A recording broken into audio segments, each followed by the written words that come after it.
Hello, magluluto tayo ng talong. Dahil mura ngayon ng talong.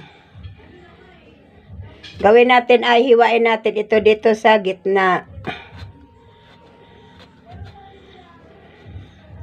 Ayan, hiwain natin to isa-isa. Para yung gata mamaya, papasok dito sa loob. Ayan, may uod siya.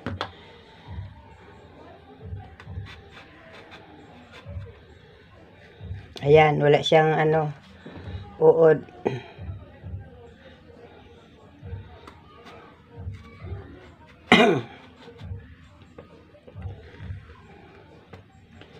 Hiwain lang natin ito.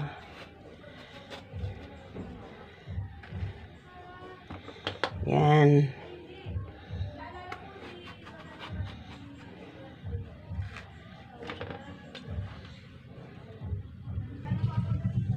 Sayang din, may uod dyan. Tanggalan na natin. Isasama na natin to. Yung walang uod. Ito, nahugasan ko na to. Talong.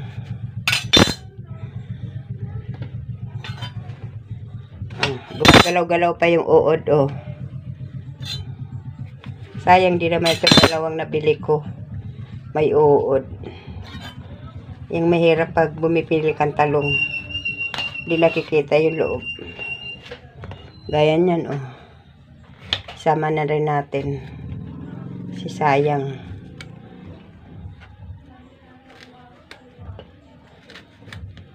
Yan.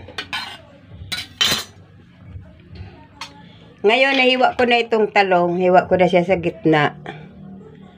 Isasalansan natin dito sa kawali.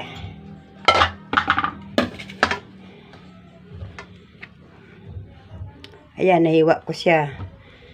Salansan natin andyan.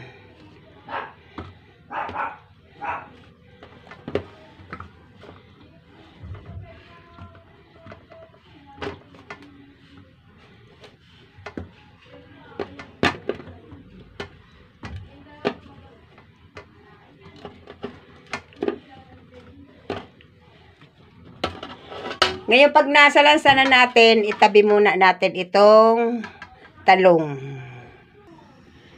Dito sa isang kawali, maglalagay ako ng mantika.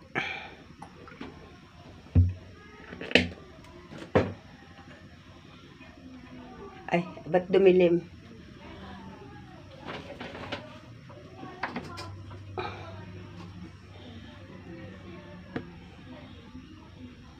Ilagay ko itong bawang, sibuyas.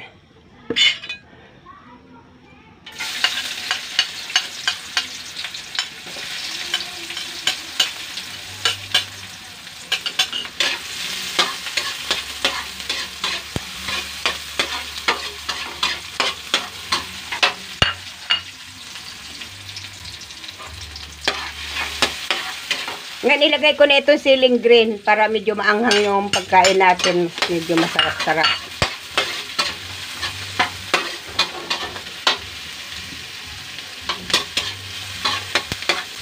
Pag nalagay ko na yung kulay green, ilagay ko na itong giniling na baboy.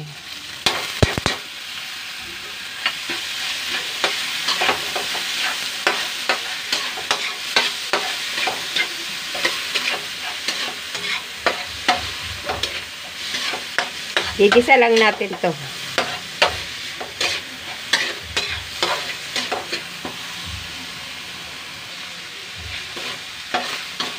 Pag nagisa na itong giniling, ilalagay na natin itong kamatis.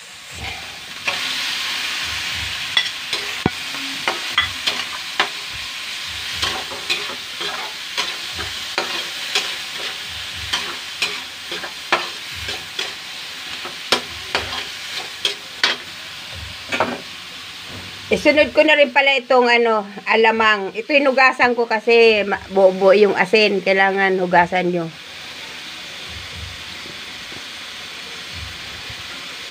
Kasi aalak yung natin. Niluluto. Lagay ko na itong bagoong.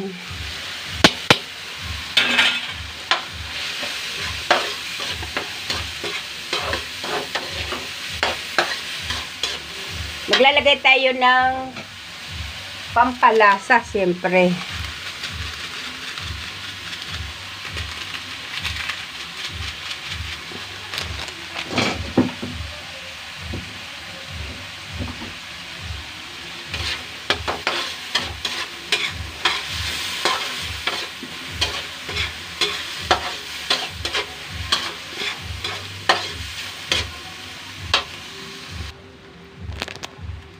Lagay tayong kaunting paminta.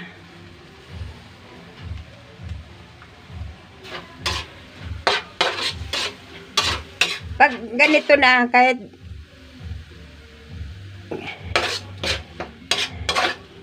pwede na nating isalin doon sa talong. Patayin ko muna yung apoy. Ayan o. Lagay natin sa ibabaw to. Pag ganito na, ilagay na natin muna yung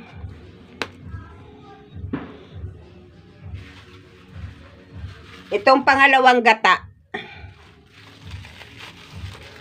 Lutuin ko muna ng bahagya yung talong. Kasi pag tinakpan natin, pag unang gata, yung kakang gata ay magbubuo-buo siya. Kaya nabuo siya dahil linagay ko ito sa freezer. Sa linggo na ito, buhay pa rin yung gata, oh. Hindi siya nasisira. Ito yung kakang gata, oh. Lagay nyo lang sa freezer. Kung malayo kayo sa palengke. Ngayon, ilalagay ko na itong aray ko, ang init pala.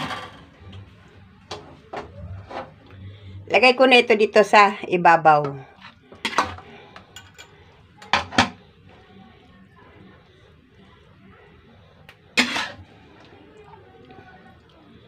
Alam mo, pag ginawa nito, napakasarap. Itong giniling, optional lang to.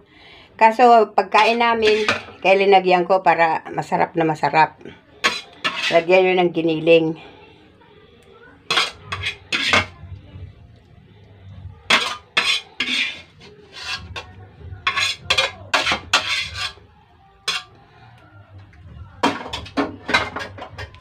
Pag nailagay na natin, isasalang na natin to. Isasalang na natin, ano ba yan? Bulol-bulol pa ako. Isasalin na natin ito sa apoy. Ay, isasalang pala sa apoy. Hindi isasalin. Isalang sa apoy. Sindihan ko ito apoy. Tapos, tatakpan ko ito. Balikan natin. Ayan, ang talong. Ngayon patuyo na siya. Ilalagay ko na ito pangalawang gata. Ito, pangalawang gata. Kakang gata to. Kasi pag linagay natin ito, hindi natin siya pwedeng takpan. Kasi mamumuo. Ayan, buo-buo siya. Kasi galing ng freezer.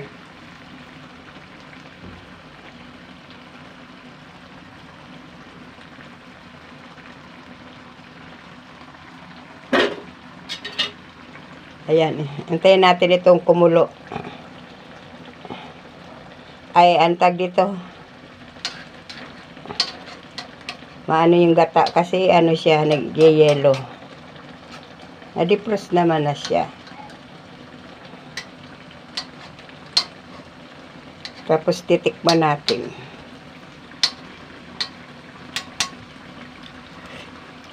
Sarap. Yung bagoong pala, hindi na ako maglalagay ng asin. Eksakto na yung timpla nung sabaw natin doon sa alamang. Kaya kahit di nalagyan ng bagoong. Ay, ng asin. Hindi tayo naglagay ng asin. Ay, sarap. Ubos ang kanin yun nito. Ayan, at paanuin lang natin ng kaunti. Medyo patuyuin natin. Pero masarap ang sabaw nito. Tutuin lang natin yung gata. Wow, sarap nito. Yung niya, sili niya, eksakto. Yung 3 piraso sili linagay ko. Eksakto lang siya. Oh. Wow.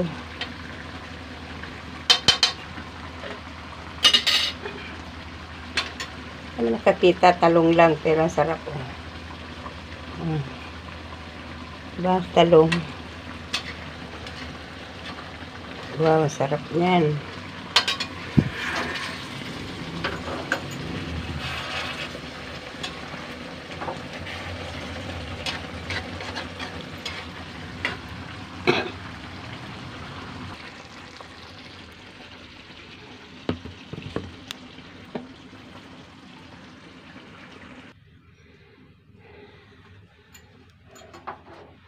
Ito na yung ano natin, talong. Sarap-sarap. Hindi ko na siya isalin.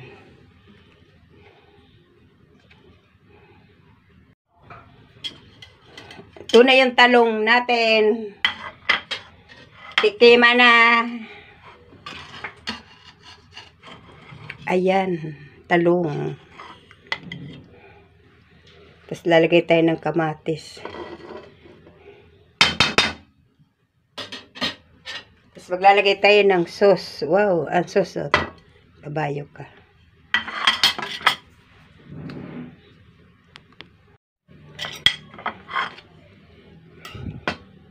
Ito na yung ating talong. Tapos maglalagay tayo ng sauce. Ayan ang sauce natin. Wow, sarap.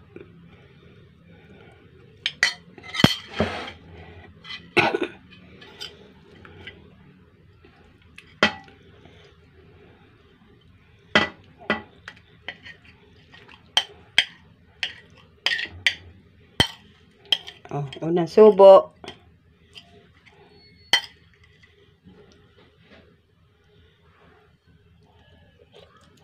Init.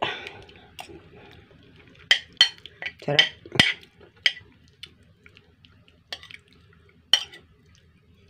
Init lang. Sarap na. Sabaw lang. Ulam na.